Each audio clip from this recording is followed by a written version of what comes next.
Curiosity is an interesting and powerful force that drives us to ask questions, seek answers, and discover new knowledge. Today, let's explore the following question posed by Joe's Guppies, where they ask, what if shrimp were kept with a betta? If you plan on keeping shrimp with a betta, there are a few factors you have to consider. 1. The type of betta and its temperament. 2. The species of shrimp you plan on keeping with the betta. And 3. The tank size and setup. Betta fish, which are also known as Siamese fighting fish, is a vibrant species that is popular worldwide. There are over 100 betta fish types, but some of the most popular are the veil-tail, crown-tail, double-tail, half-moon, plakat, and dumbo. At one point, I used to keep a veil-tail. Depending on the type of betta you currently keep or plan on keeping, they each will have their own temperament. Some of them may be peaceful, while others may be aggressive, especially when kept with other tank mates.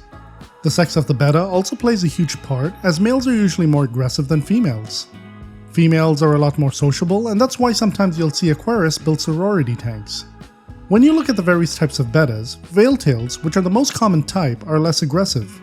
Crown-tails, double-tails, half-moons, and dumbos are slightly more aggressive than veil-tails. The plakat betta is undoubtedly the most aggressive, as they were bred for fighting. These bettas are highly territorial and are always ready to attack.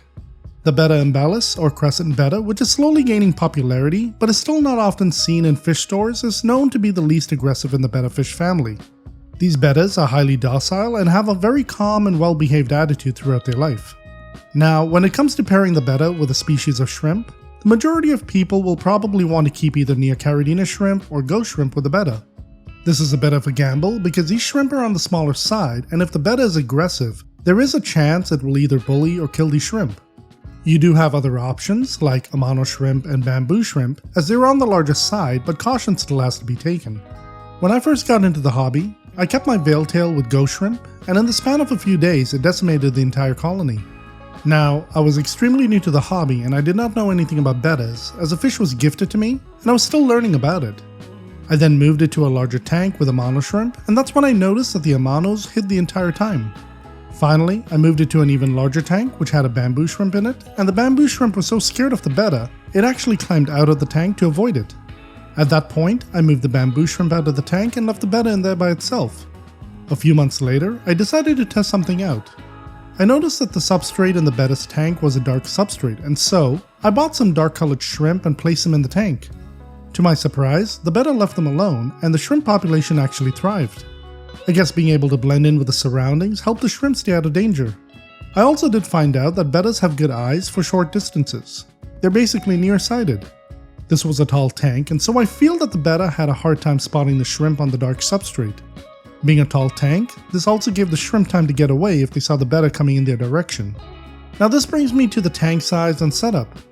In my case, I had multiple tanks ranging from a 5-gallon tank to a 15-gallon tank, and I was able to see what worked best. Some of you may only have 1 or 2 tanks, and so if you decide to keep shrimp with a betta, you'll want to set up your tank where you give the shrimp all of the advantage. There are a few ways you can do this. For example, you can create a heavily planted tank, provide lots of hiding spots with rock caves or even cholla wood, and even do what I did, which was match the color of the shrimp to the darkness level of the substrate. Keep in mind that you may also have a hard time spotting your shrimp. If you're still planning on purchasing a tank, you can go with a 10 or 15-gallon tank, as this will give the shrimp and the betta ample space to move around freely. In summary, keeping shrimp with a betta can be possible, but it requires careful consideration of factors such as the sex and individual temperament of the betta, the species of shrimp, tank size and setup, and close monitoring of their interactions. Some bettas may coexist peacefully with shrimp, while others may pose a risk due to their aggressiveness.